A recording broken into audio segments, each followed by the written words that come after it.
Hello, welcome all of you my educational channel G1 Educational Academy. G1 Educational Academy. तो इसके पिछले वाले part 2 में हमने पढ़ा था कि स्वपोषण क्या होता है और स्वपोषण में हमने जाना था प्रकाश संश्लेषण की प्रक्रिया।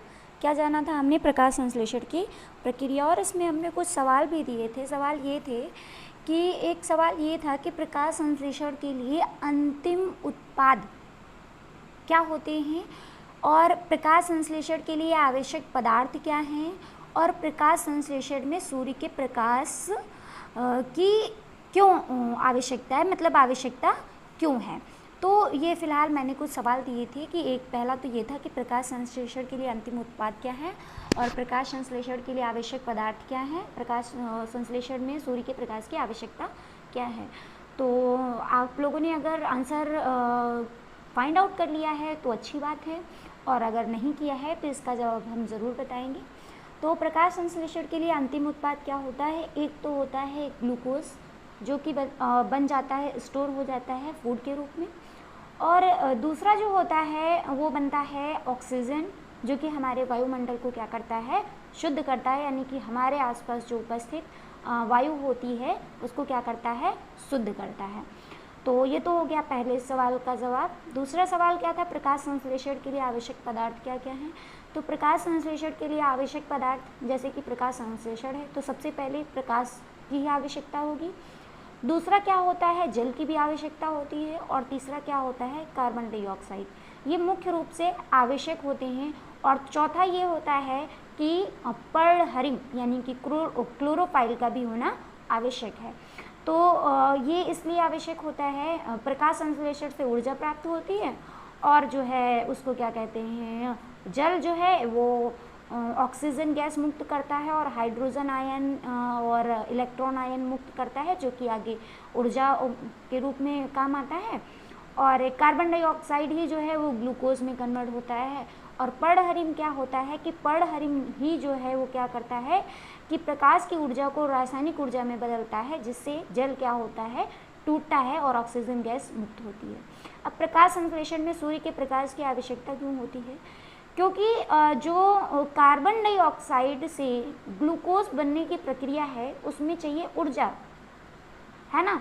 तो ऊर्जा जो है प्रकाश से ली जाती है और उसको किस में कन्वर्ट की जाती है? रासायनिक ऊर्जा में। और रासायनिक ऊर्जा जो है क्या करती है? वो जल का अपघटन करती है, जिससे आयन मुक्त होते हैं। और ये जो आयनिक ऊर्जा होती है, आयनिक जो ऊर्जा होती है वो क्या करती है? ग्लूकोज को बनाने में सहायक होती है। किससे? कार्बन डाइऑक्साइड से। तो ये तो फिलहाल थे कल के जवाब। तो चलिए आज शुरू करते हैं एक नया टॉपिक, जो कि है विषम पोषण। ठीक है, तो विषम पोषण से पहले हम कुछ जानना चाहेंगे कि जो हमने प्रकाश संश्लेषण पढ़ा था उसमें प्रकाश संश्लेषण को प्रभावित करने वाले कारक कौन कौन से हैं। तो दो प्रकार के कारक होते हैं, एक बाह्य कारक होते हैं जिनको एक्सटर्नल फैक्टर कहते हैं, और दूसरा जो होता है अंतः कारक होते हैं जिनको इंटरनल फैक्टर्स कहते हैं। तो जो बाह्य कारक होते हैं, तो बाह्य कारक में क्या क्या आता है कि जैसे कि बाह्य कारक में आता है कि तापमान हो गया, ठीक है, बाह्य कारक में क्या हो गया? तापमान हो गया, प्रकाश हो गया, जल हो गया। ये सभी किस में आते हैं? बाह्य कारक में आते हैं। ये सभी के सभी किस में आते हैं? बाह्य कारक में आते हैं। अब बात करते हैं, तो जैसे प्रकाश है, तो प्रकाश का क्या होता है कि प्रकाश की तीव्रता बढ़ने पर संश्लेषण की दर बढ़ जाती है। प्रकाश की अगर तीव्रता बढ़ेगी तो संश्लेषण की दर क्या हो जाती है? संश्लेषण की दर बढ़ जाती है। वहीं पर तापमान बढ़ने से क्या होता है कि अगर तापमान 10 डिग्री सेल्सियस से लेकर के 40 डिग्री सेल्सियस तक तापमान बढ़ता है तब तो प्रकाश संश्लेषण की दर बढ़ती है, परंतु जैसे ही तापमान 40 डिग्री सेल्सियस से अधिक होता है तो तुरंत जो है प्रकाश संश्लेषण की दर घटने लगती है। तो 40 डिग्री सेल्सियस से अधिक तापमान होने पर प्रकाश संश्लेषण की दर क्या हो जाती है? घटने लगती है। परंतु 40 डिग्री सेल्सियस तक जो है प्रकाश का तापमान क्या होता है? अगर 40 डिग्री सेल्सियस तक तापमान है तो जो है प्रकाश संश्लेषण की दर बढ़ती है। प्रकाश संश्लेषण की दर क्या होती है? बढ़ती है। अब बात करते हैं किसके? जल की। तो जल का भी सेम इसी प्रोसेस में होता है कि जल की निश्चित मात्रा तक प्रकाश संश्लेषण की दर तो बढ़ती है, यानी कि प्रकाश संश्लेषण की प्रक्रिया बढ़ती है, लेकिन जैसे ही इसकी निश्चित मात्रा से अधिक मात्रा हो जाती है, जैसे ही इसकी निश्चित मात्रा से अधिक मात्रा हो जाती है, तो अधिक मात्रा होने पर प्रकाश संश्लेषण की जो दर होती है वो कम हो जाती है। इसका रीज़न क्या है वो भी अभी जो है बताया जाएगा आप लोगों का कि इसका रीज़न क्या होता है। तो इसका रीज़न ये होता है कि प्रकाश संश्लेषण की जो दर है वो कम इसलिए हो जाती है क्योंकि जो है प्रकाश संश्लेषण की दर जो है कम इसलिए हो जाती है कि क्या होता है कि जो जलीय पौधे होते हैं एक जल की निश्चित मात्रा को ही क्या कर पाते हैं? अवशोषित कर पाते हैं। अगर जल की मात्रा अधिक हो रही है तो सिंपल सी बात है क्या है? प्रकाश संश्लेषण की दर कम हो जाएगी। वहीं पर क्या होता है? खनिज लवण भी आते हैं। तो खनिज लवण क्या होते हैं? जैसे कि आयरन हो गया, मैग्नीशियम हो गया और कैल्शियम भी हो गया। तो ये सभी क्या होते हैं? खनिज लवण में आते हैं, यानी कि खनिज तत्व में आते हैं। और इनकी आवश्यकता इसलिए पड़ती है क्योंकि ये पर्णहरिम के निर्माण में सहायक होते हैं, यानी कि क्लोरोफाइल के निर्माण में सहायक होते हैं। और अगर इनकी कमी हो जाती है तो पर्णहरिम की मात्रा भी क्या हो जाती है? इनकी कमी होती है तो पर्णहरिम की मात्रा भी क्या हो जाती है? कम हो जाती है। अगर इनकी कमी हुई तो पर्णहरिम की मात्रा भी क्या हो जाएगी? कम हो जाएगी। अगर इनकी कमी हुई तो पर्णहरिम की मात्रा भी क्या हो जाती है? कम हो जाती है इनकी कमी होने से। किसकी? मैग्नीशियम, आयरन और कैल्शियम की वजह से। ठीक है, तो ये तो फिलहाल था ये कि प्रकाश संश्लेषण को प्रभावित करने वाले कारक कौन कौन से होते हैं? बाह्य कारक कौन कौन से हो गए? जल हो गया, प्रकाश हो गया, तापमान हो गया और खनिज लवण हो गया। ठीक है, अब बात करते हैं किसकी? अंतःकारक की। अंतःकारक में क्या आते हैं? Internal factors. तो इंटरनल फैक्टर्स में क्या आएगा? एक तो हो गई पत्ते की संरचना, दूसरा हो गया स्टोमेटा की स्थिति। स्टोमेटा को हिंदी में जो है कहते हैं छिद्र या रंध्र। स्टोमेटा को हिंदी में क्या कहते हैं? छिद्र या रंध्र, यानी कि स्टोमेटा को ही हिंदी में क्या कहा जाता है? रंध्र। यहाँ पे छोटा सा लिखे दे रहे हैं रंध्र, या जो होते हैं क्या होते हैं? इन्हीं को कहते हैं छिद्र।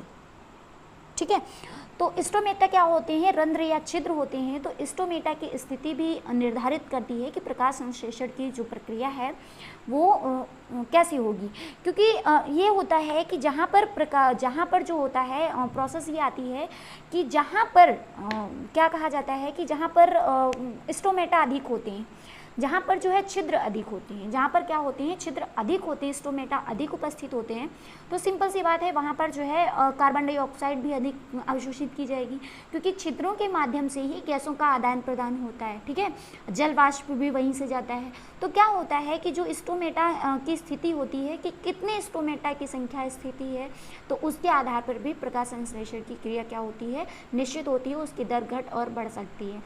कारण ये होता है कि पत्तियों में रंध्र अधिक होते हैं तो पत्तियों में प्रकाश संश्लेषण की क्रिया अधिक होती है। वहीं अगर हम हरे तनु की बात करें, ग्रीन स्टेम की बात करें, हरे तनु की बात करें, तो उसमें जो होता है स्टोमेटा की जो है संख्या कम होती है, इसलिए क्या होता है उनमें प्रकाश संश्लेषण की दर जो है वो धीमी हो जाती है, यानी कि प्रकाश संश्लेषण की क्रिया कम होती है। पर्णहरिम की मात्रा, सिंपल सी बात है भैया, पर्णहरिम ही तो क्या करता है? एनर्जी को प्रोवाइड करवाता है, ऊर्जा को बदलता है, यानी कि जो सूर्य की ऊर्जा है उसको, सौर ऊर्जा को किस में बदलता है? रासायनिक ऊर्जा में। तो पर्णहरिम की भी क्या आवश्यकता क्या होती है? मात्रा भी निर्भर करती है कि प्रकाश संश्लेषण की दर बढ़ेगी या घटेगी। अगर पर्णहरिम की मात्रा कम होगी तो प्रकाश संश्लेषण की दर भी क्या हो जाएगी? घट जाएगी। दूसरा क्या होता है? कोशिकाओं में उपस्थित कार्बोहाइड्रेट की मात्रा। इसका मतलब ये है कि अगर कोशिकाओं में पहले से ही भोजन उपस्थित है तो आप हमें बताइए क्या प्रकाश संश्लेषण की दर बढ़ेगी या घटेगी? सिंपल सी बात है, प्रकाश संश्लेषण का काम ही होता है भोजन यानी कि कार्बोहाइड्रेट्स या स्टार्च या मंड का निर्माण करना। तो अगर कार्बोहाइड्रेट्स, स्टार्च या मंड पहले से ही उपस्थित है यानी कि उसकी मात्रा अधिक है तो प्रकाश संश्लेषण की दर धीमी होगी, और अगर कार्बोहाइड्रेट्स की मात्रा कम है तो जो है प्रकाश संश्लेषण की दर क्या हो जाएगी? बढ़ जाएगी। कार्बोहाइड्रेट की मात्रा भी यह निश्चित करती है कि जो है प्रकाश संश्लेषण की दर कम होगी या ज़्यादा होगी। तो अगर कार्बोहाइड्रेट की मात्रा अधिक है तो प्रकाश संश्लेषण की दर धीमी होगी, और अगर कार्बोहाइड्रेट की मात्रा क्या है? अधिक है, तो प्रकाश संश्लेषण की जो दर है वो क्या हो जाएगी? धीमी हो जाएगी। ठीक है, तो ये तो फिलहाल था प्रकाश संश्लेषण का रीज़न। चलिए अब आइए बात करते हैं किसकी? ये तो हो गया फिलहाल प्रकाश संश्लेषण के बाद में। प्रकाश संश्लेषण के बाद में अब आते हैं अगला टॉपिक क्या है आपका। चलिए देखते हैं क्या है अगला टॉपिक आपका। तो अगला टॉपिक ये है आपका कि हाँ ठीक है, चलिए बात करते हैं। जैसे कि अभी हमने बात किया, अभी हमने क्या बात किया कि जो प्रकाश संश्लेषण की प्रोसेस है, हमने पहले ही स्टार्टिंग में सबसे पहले बताया था कि स्वपोषण जो होता है केवल एक ही प्रकार से नहीं होता है, प्रकाश की ही ऊर्जा से नहीं होता है, बल्कि प्रकाश के साथ साथ रासायनिक ऊर्जा से भी होता है।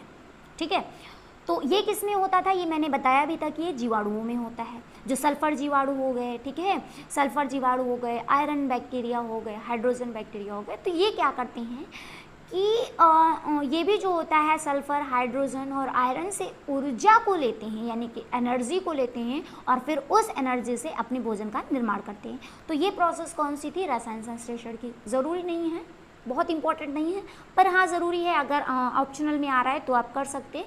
इनके नाम ज़रूर याद रखिएगा कि sulphur bacteria, iron bacteria, hydrogen bacteria. ये जो बैक्टीरिया होते हैं वो स्वपोषी जीवाणु बैक्टीरिया यानी कि जीवाणु होते हैं। स्वपोषी क्या होते हैं, जीवाणु यानी कि बैक्टीरिया होते हैं, जो क्या करते हैं, अकार्बनिक यौगिक, अकार्बनिक यौगिक कौन, सल्फर, आयरन और हाइड्रोजन से क्या करते हैं, अपनी ऊर्जा को बनाते हैं और ऊर्जा से अपने भोजन को करते हैं। फिर उसके बाद में कुछ ये आता है कि जैसे समुद्र में क्या होता है कि समुद्र की बहुत अधिक गहराई में, जहाँ पर सभी प्रकाश की किरणों का पहुँचना संभव नहीं है, वहाँ पर भी जो पौधे होते हैं या जो काई होती है या जो फंगस होता है, जो भी होता है, उसमें भी प्रकाश संश्लेषण की प्रक्रिया होती है। लाल शैवाल पाए जाते हैं, भूरे शैवाल पाए जाते हैं, समुद्रों में ज़्यादातर करके लाल, भूरे और शैवाल पाए जाते हैं।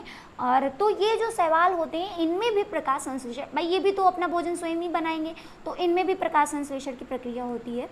तो इनमें जो प्रकाश संश्लेषण की प्रक्रिया होती है वो होती है पराबैंगनी किरणों द्वारा। तो पराबैंगनी किरणों से संश्लेषण किसमें होता है कि समुद्र में पाए जाने वाले जो शैवाल या कवक होते हैं, किसमें, समुद्र में पाए जाने वाले शैवाल या जो कवक होते हैं या अन्य पौधे जो तल में स्थित होते हैं, वे पराबैंगनी किरणों से ऊर्जा लेते हैं और भोजन का निर्माण करते हैं। अब एक चीज़ यहाँ से और उठ के आ रही है कि जो प्रकाश संश्लेषण की प्रक्रिया है, किसकी प्रक्रिया है, प्रकाश संश्लेषण की प्रक्रिया में भी सभी के सभी जो है प्रकाश की किरणों, जैसे सभी लोग पढ़ते हैं कि जो है प्रकाश कई रंगों से मिलकर के बना होता है। प्रकाश जो है वो 7 रंगों से मिलकर के बना होता है। तो जब प्रकाश 7, जैसे इंद्रधनुष हम लोग देखते हैं तो उसमें 7 रंग दिखाई देते हैं, तो इसका मतलब ये हुआ कि प्रकाश की जो किरणें हैं वो 7 रंग की किरणें होती हैं, 7 रंग की। और इनको और अगर अच्छे से देखेंगे तो ये कई पार्टों में डिवाइड होती हैं, और वो भी तरंग दैर्घ्य। प्रकाश जो होता है वो अपने तरंग दैर्घ्य के आधार पर, जो विभिन्न रंग की किरणें होती हैं वो तरंग दैर्घ्य पर निर्धारित होती हैं या निर्भर करती हैं तरंग दैर्घ्य पर। तो वो जो प्रकाश संश्लेषण की प्रक्रिया में क्या होता है कि सभी किरणों को अवशोषित नहीं किया जाता है, ठीक है। तो पराबैंगनी किरणों में जो प्रकाश संश्लेषण की प्रक्रिया होती है उसमें पराबैंगनी किरणों को अवशोषित नहीं किया जाता है, क्योंकि उनकी तरंग दैर्घ्य अधिक होती है, वो सीधे क्या हो जाती है, पत्तियों से पारदर्शित होकर के निकल जाती हैं। वहीं पर क्या आता है कि जो समुद्र में होती हैं, अब समुद्र चूँकि बहुत अधिक गहराई तल पे उपस्थित पाए जाने वाले शैवाल या कवक होते हैं, तो यहाँ तक ये पराबैंगनी किरणें पहुँचती हैं, तो ये जो शैवाल और कवक होते हैं यहाँ से पराबैंगनी किरणों को लेकर के क्या करते हैं, उससे ऊर्जा लेते हैं और उससे ऊर्जा लेकर के क्या करते हैं, भोजन का निर्माण करते हैं। तो ये किसकी थी, पराबैंगनी किरणों की, जो कि स्वपोषण का ही एक छोटा सा पार्ट है जो कि हमें बताना था, ठीक है। तो चलिए अब शुरू करते हैं विषम पोषण, जो कि आज का टॉपिक है। क्या है विषम पोषण, तो विषम पोषण के बारे में चलिए शुरू करते हैं, देखते हैं क्या है विषम पोषण में। तो आइए शुरू करते हैं विषम पोषण। तो विषम पोषण में सबसे पहले अगर हम बात करेंगे तो विषम पोषण में क्या आता है, बहुत सारे टॉपिक्स आते हैं, जैसे कि बात किसकी किया जाए, थोड़ा एडजस्टमेंट करना होता है, तो जिसको क्या कहते हैं हेट्रोजाइगस या जो है हेट्रोपिक न्यूट्रिशन, है ना, यानी कि विषम पोषण।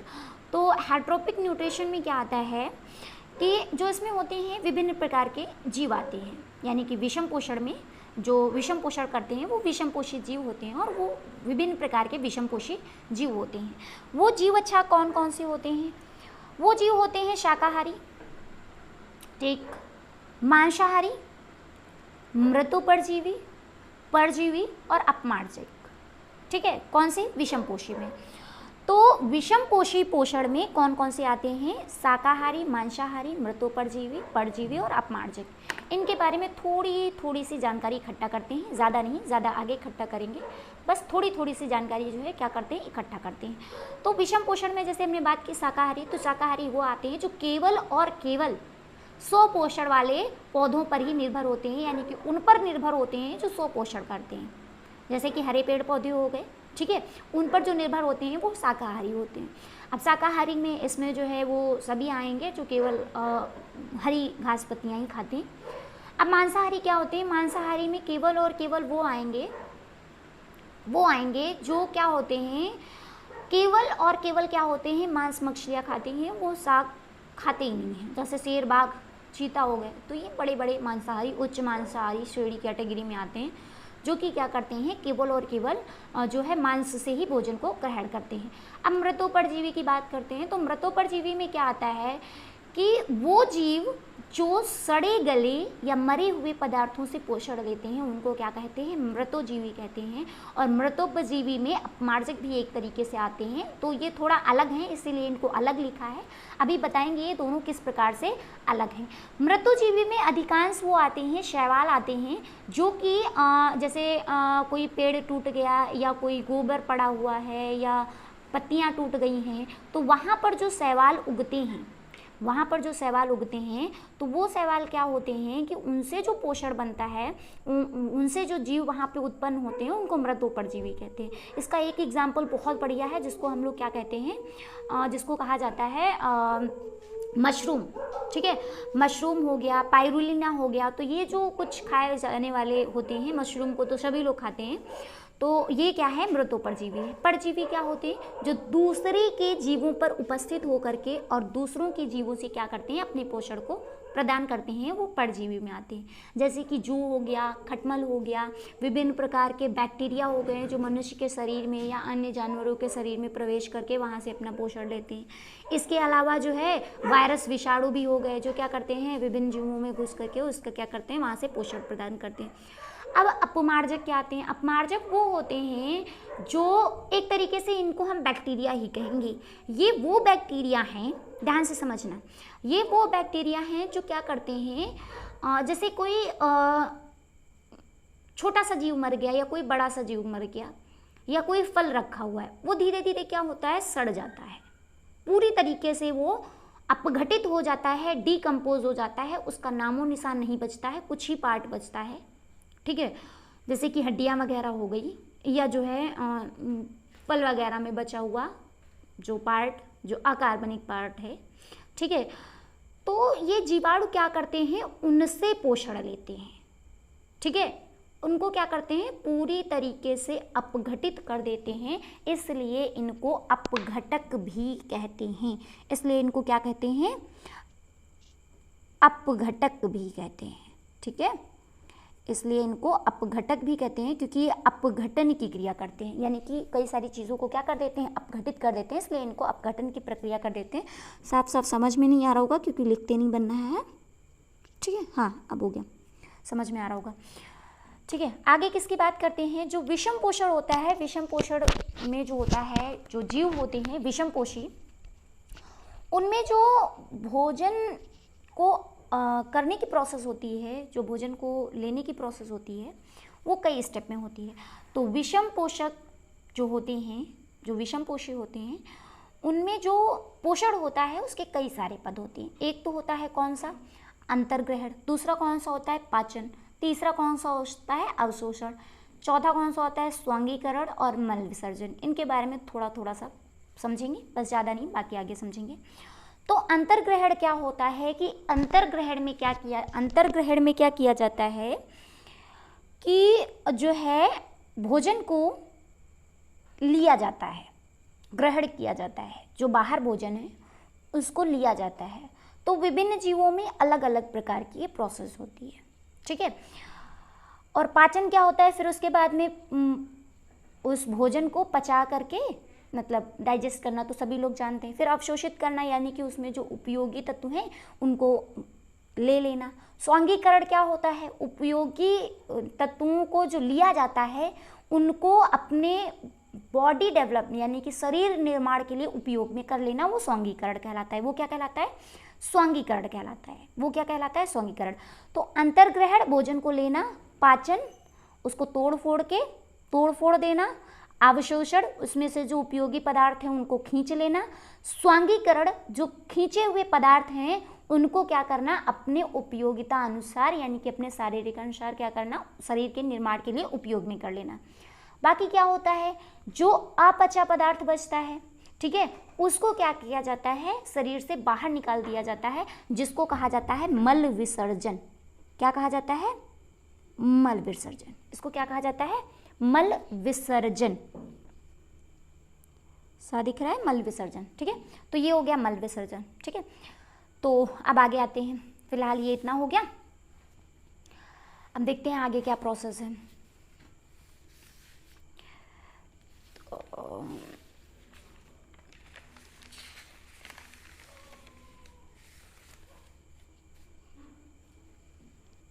ठीक है, तो आगे ये है कि जो है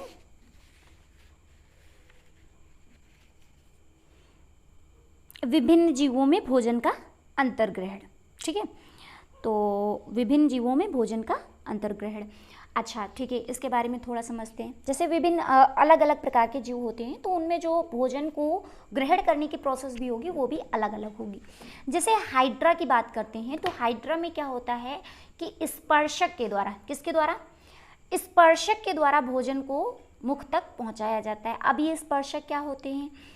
स्पर्शक जो होता है एक रोम की तरह ही होते हैं, जो कि क्या करते हैं, भोजन अगर उनके आसपास आया तो फिर वो उसमें फंस जाता है, और जब उसमें फंस जाता है तो उसको मुख द्वारा लेकर के पहुंचा लिया जाता है, फिर उसका डाइजेस्ट कर लिया जाता है।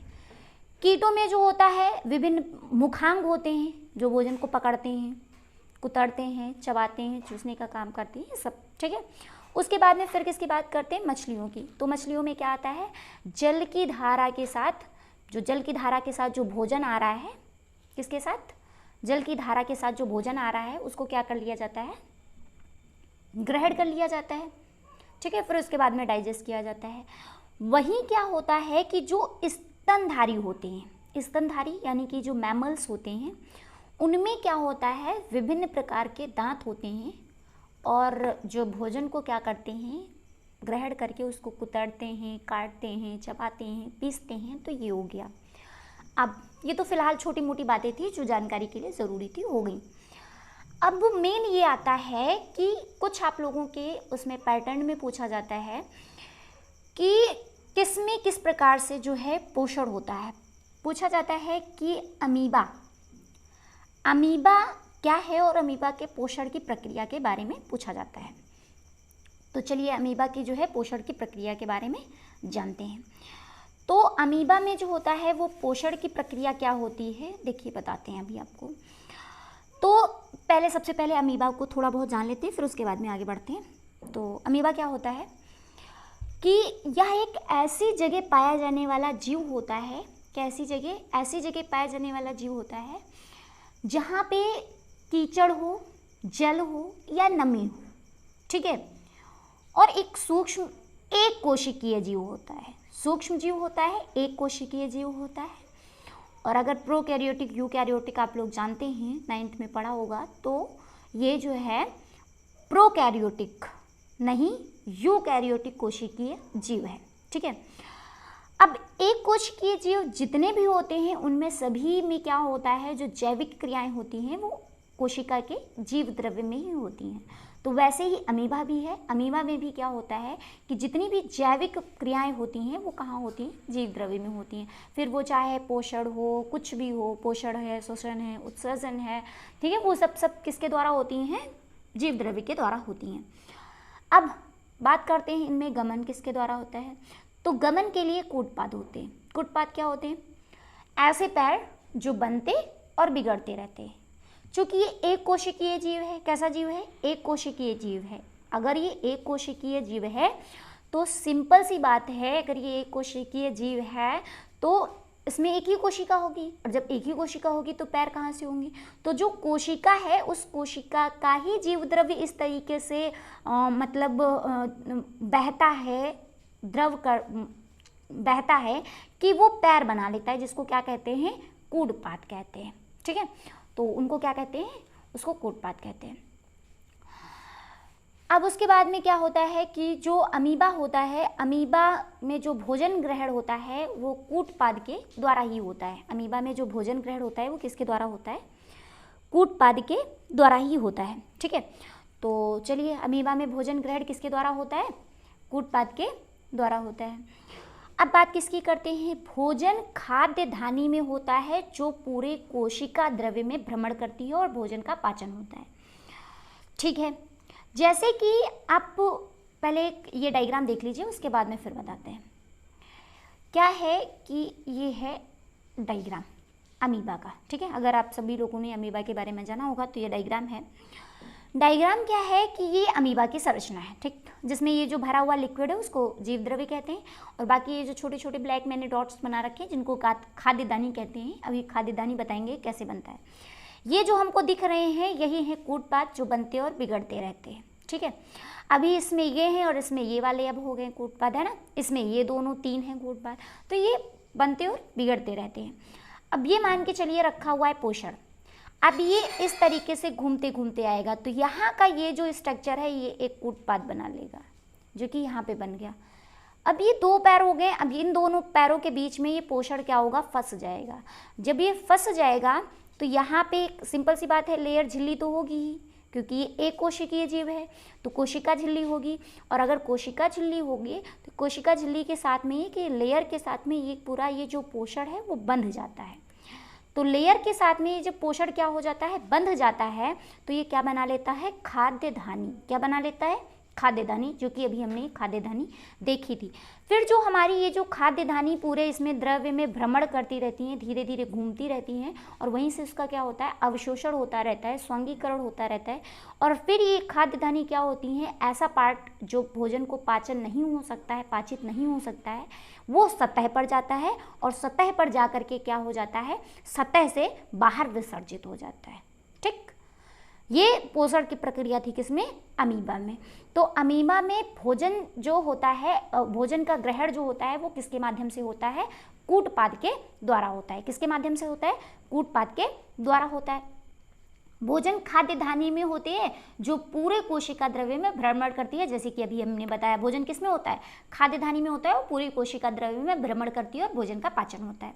अपचित जो पदार्थ होता है वो खाद्य धानी जो होती है वो सतह पर आ जाती है और उसको बाहर निकाल दिया जाता है, यानी कि विसर्जित कर दिया जाता है। ठीक है, अब आगे चलिए आते हैं, आगे किस पे आते हैं, ये तो फिलहाल जो संरचना हो गई जो मैंने बता दिया। अब क्वेश्चन है कि यहाँ से ये उठता है या ये मतलब कभी कभी आता है कि जो अमीबा है तो कोशिका एक अमर जीव है ना, अमीबा की जो कोशिका है एक अमर जीव है, इसके बारे में बताइए। ठीक है, यहाँ पे थोड़ा सा इसको सही कर देते हैं।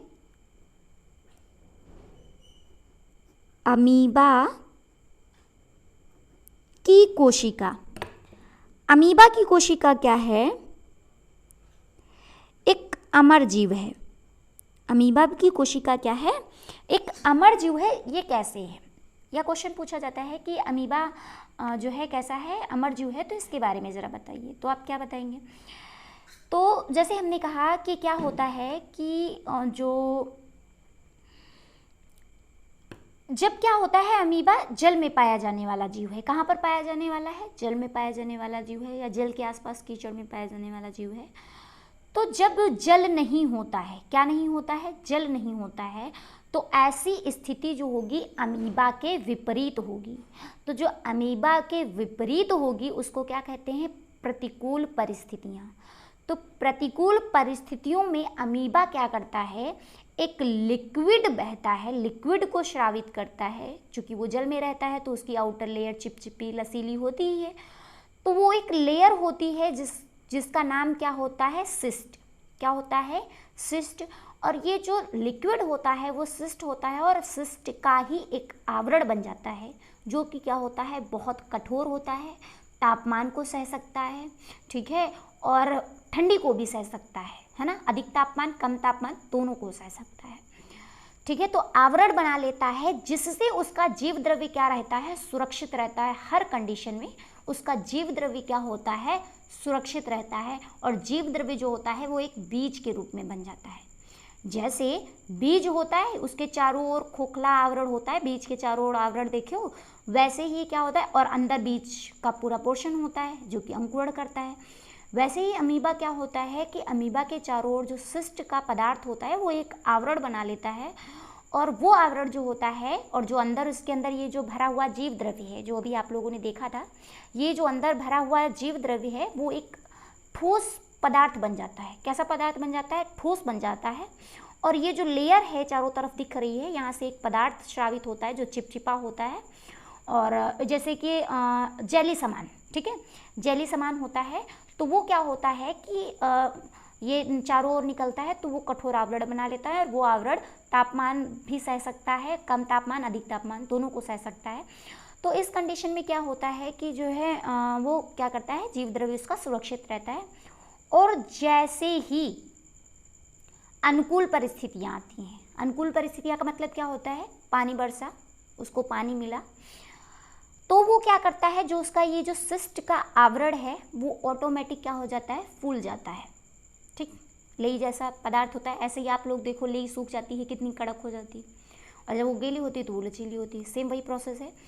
तो जब क्या होता है कि जब अनुकूल परिस्थितियाँ आती हैं, अनुकूल परिस्थितियों का मतलब क्या होता है कि जब उसको जल मिलता है तो वो सिस्ट आवरण क्या हो जाता है, फट जाता है, हट जाता है। यह आवरण क्या हो जाता है, हट जाता है। और अमीबा जो है अमर हो जाता है। अमीबा क्या हो जाता है, अमर हो जाता है। अमर होने का मतलब क्या है, जीव द्रव्य जो है वो फिर से जो है अपनी जैविक प्रक्रियाओं को प्रारंभ कर देता है। तो इस प्रकार से अमीबा क्या है, एक अमर जीव है। और अमीबा में क्या होता है, जो जनन की प्रक्रिया होती है वो विखंडन यानी कि विभाजन के द्वारा होती है।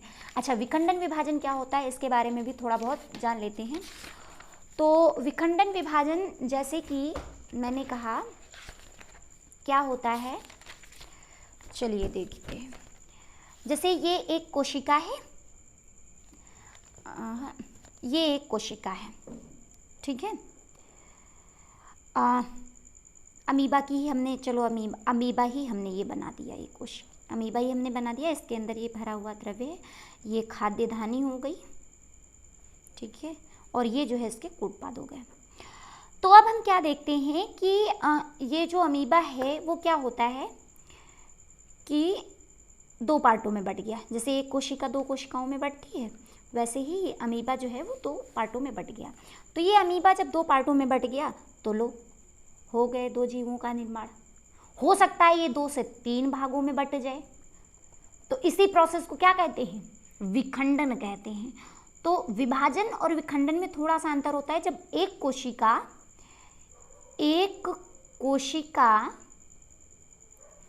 2 भागों में बटती है, कितने भागों में, 2 भागों में, तो यह क्या होता है, तो यह विभाजन होता है, विभाजन। और विखंडन क्या होता है, जब कोशिका अधिक भागों में बटे। क्या हो, अधिक भागों में बटे, ठीक है, में बटे। जब कोशिका क्या हो, अधिक भागों में बटे, तो वो विखंडन कहलाता है। क्या कहलाता है, विखंडन। तो जैसे कि हमने बताया कि अमीबा में क्या होता है, विखंडन होता है। अमीबा में क्या होता है, विखंडन होता है, क्योंकि वो 2 पार्टों में भी बढ़ सकता है, 3 पार्टों में भी बढ़ सकता है। तो अमीबा में क्या होता है, विखंडन होता है। और अमीबा क्या है, एक अमर जीव है। अमर जीव क्यों है, क्योंकि इसकी जो सतह से स्रावित जो पदार्थ होता है वो सिस्ट का पदार्थ होता है, जो कि क्या करता है, अपने चारों ओर एक आवरण बना लेता है। और ये आवरण क्या होता है, इतना कठोर होता है कि अधिक तापमान कम तापमान दोनों को सह सकता है। और जब पानी मिलता है यानी कि अनुकूल परिस्थितियाँ आती हैं तो ये आवरण हट जाता है। इसलिए अमीबा क्या है, अमर जीव है। और इसमें जो जनन होता है वो विखंडन द्वारा होता है। अब बात किसकी करते हैं, पैरामीशियम की। किसकी बात करते हैं, पैरामीशियम की, ठीक है। तो पैरामीशियम क्या है कि जो पैरामीशियम भी क्या है, एक जलीय ही जीव है। कैसा जीव है, पैरामीशियम एक जलीय जीव है। कैसा जीव है? जल में पाया जाने वाला जीव है, एक कोशिकीय भी जीव है, सेम अमीबा की तरह ही प्रोसेस है। इसमें भोजन ग्रहण के लिए मुख्य गुहा होती है, जैसे कि ये यहाँ पे अभी दिखाएंगे, ये देखिए, थोड़ा सा देख लीजिए, ये है मुख्य गुहा। चलिए डायग्राम से ही बता देते हैं, बाद में ऊपर का आप लोग नोट कर लीजिएगा। ये हो गया पैरामीशियम, ठीक। पैरामीशियम के अंदर ये जो लिक्विड मैंने ब्लैक पेन से कर रखा हुआ है, ये द्रव्य भरा हुआ है, जिसको क्या कहते हैं? जीव द्रव्य कहते हैं। और ये जो मैंने ऑरेंज कलर से कर रखा हुआ है, शायद येलो दिख रहा हो, ऑरेंज कलर है, तो इसे क्या कहते हैं? खाद्य धानी कहते हैं। और ये यहाँ पे पोषण है। पोषण क्या होता है? जल के द्वारा यहाँ तक रोमाप में आता है, यानी कि मुख खांच में आता है, और मुख खांच में होते हैं रोमाप, यानी कि रोम होते हैं, जिनको सीटी भी बोलते हैं। तो इनके द्वारा ये भोजन पोषण क्या होता है? अंदर की तरफ जाता है। और जब ये अंदर की तरफ पोषण जाता है, तो अंदर की तरफ पोषण जाने के बाद में ये खाद्य धानी बन जाता है, और खाद्य धानी बनने के बाद में फिर से ये जो होता है पूरे इसमें भ्रमण करता रहता है। पूरे इसमें क्या करता रहता है? भ्रमण करता रहता है। और ये देखिए, ये यहाँ से भ्रमण करते हुए आएगा, ये, ठीक है। और इसका पाचन भी होता जाएगा, धीरे धीरे ये छोटा भी होता जाएगा, इसका पाचन भी होता जाएगा, और फिर अंत में क्या होगा? जीव द्रव्य द्वारा इसका अवशोषण भी होता जाएगा। और लास्ट में क्या होता है कि जो अपचित पदार्थ होता है वो एक छिद्र के द्वारा, सतह के द्वारा बाहर उत्सर्जन कर दिया जाता है, बाहर निकाल दिया जाता है, ठीक है। ये है पैरामीशियम की सतह, ठीक। पोषण हो गया, मुख खांच हो गई, जीव द्रव्य हो गया, खाद्य धानी हो गई, और खाद्य धानी का पूरे जीव द्रव्य में भ्रमण हो गया, और लास्ट में जो पचा हुआ पदार्थ हो गया उसका उत्सर्जन हो गया। और ये है रोमाप, जिनको सीटी भी कहते हैं। और रोमाप के द्वारा क्या होता है? रोमाप क्या होता है? इसके ऊपरी सिरे में रोमाप छोटे होते हैं, जबकि पिछले सिरे में इसके रोमाप बड़े होते हैं। तो रोमाप जो होते हैं गमन के लिए सहायक होते हैं। ये इसकी एक पूंछ की तरह काम करते हैं, जैसे पूंछ होती है ना, तो चलने में बहुत ज़्यादा, मछलियों में जो होती है तैरने में बहुत सहायक होती है, उसी तरीके से पैरामीशियम में भी क्या होता है? ये जो पूंछ होती है वो इनके गमन के लिए, जल में गमन के लिए सहायक होती है, ठीक है। तो पैरामीशियम के फिलहाल ये जो मैंने नोट्स बनाए वो आप देख लीजिए एक बार। जैसे कि मैंने कहा, यह जल में पाया जाने वाला एक कोशिकीय जीव है, और भोजन ग्रहण के लिए मुख्य गुहा होती है, और इनमें गमन जो होता है रोमाप के द्वारा, यानी कि सीलिया के द्वारा होता है, इसे सीटी भी कहते हैं। और इनमें जो भोजन होता है खाद्य धानी के रूप में कोशिका द्रव्य में भ्रमण करता है, और अपचित भोजन को सतह से बाहर निकाल दिया जाता है। और एक चीज़ इसमें बताना है कि जो परासरण होता है, यानी कि जल का नियंत्रण परासरण प्रक्रिया द्वारा होता है। परासरण प्रक्रिया क्या होती है?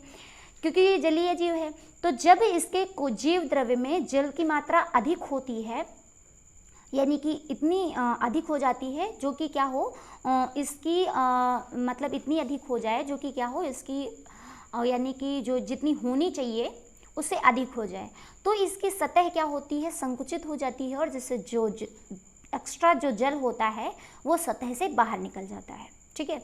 और जब कमी होती है तो सतह के द्वारा क्या कर लिया जाता है? जल का अवशोषण कर लिया जाता है। जैसे प्रसरण में क्या होता है कि उच्च सांद्रता से क्या होता है कि निम्न सांद्रता की ओर प्रवाह होता है, सेम इसी तरीके से इसमें भी होता है कि अगर जीव द्रव्य में जल की सांद्रता उच्च है तो वो बाहर निकल जाएगा जल, और अगर जीव द्रव्य में जल की सांद्रता कम है तो वो क्या हो जाएगा? जल अंदर की तरफ आ जाएगा। तो ये प्रक्रिया प्रसरण कहलाती है। तो जल का जो नियंत्रण होता है वो प्रसरण प्रक्रिया के द्वारा किससे होता है? पैरामीशियम की सतह से होता है, ठीक है। और इनमें जो श्वसन होता है वो भी कोशिकीय की सतह से होता है, और जो जनन की प्रक्रिया होती है जो संयुग्मन द्वारा होता है, संयुग्मन ये जो प्रोसेस होती है एक लैंगिक जनन प्रक्रिया है। कैसी जनन प्रक्रिया है? लैंगिक जनन प्रक्रिया है। जबकि अमीबा में विखंडन द्वारा होता था, वो कौन सी प्रक्रिया थी? अलैंगिक जनन प्रक्रिया थी। और इसमें ये एक कोशिकीय जीव है, लेकिन फिर भी संयुग्मन की प्रक्रिया के द्वारा इसमें जो होता है लैंगिक जनन होता है। और इसमें दो प्रकार के, इसमें दो जो है केंद्रक पाए जाते हैं, एक गुरु केंद्रक और एक लघु केंद्रक, ठीक है। तो इसमें दो केंद्रक पाए जाते हैं, फिलहाल वो नहीं बताया, एक गुरु केंद्रक और एक लघु केंद्रक, ठीक है। तो ये था फिलहाल पैरामीशियम। अब जो है बात किसकी करते हैं? पोषण, ठीक है। तो ये हो गया फिलहाल। अब अगला टॉपिक आप लोगों का रहेगा कि अगला टॉपिक क्या है? मानव में पोषण, ठीक है। तो